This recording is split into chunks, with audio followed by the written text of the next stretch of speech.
I spent 7 years building our company's social media presence from the ground up, and my boss would often tell me I was the face of the brand. But behind my back, she was quietly manipulating it to further her own career.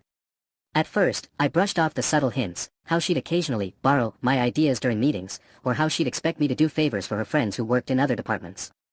It didn't seem like a big deal at the time.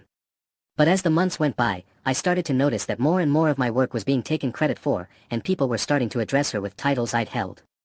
I felt a knot in my stomach every time she smiled, knowing that she was using me to get ahead. Even our company's biggest deals seemed like a formality. She'd just sign on the dotted line while I did all the legwork. It was suffocating, but I told myself I could handle it if this is what it took for her career.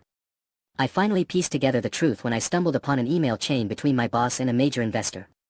They were discussing a potential merger, with my company's key player being me, the one who'd spent years cultivating relationships with clients and securing deals. But as I scrolled through the emails, it dawned on me that I was being used to bring in more money for her own pockets. And then I saw it, an entry that said she'd be taking a significant chunk of my bonus as consulting fees once the deal closed. I realized with chilling clarity what had happened, and that my silence would forever change the course of our company's history.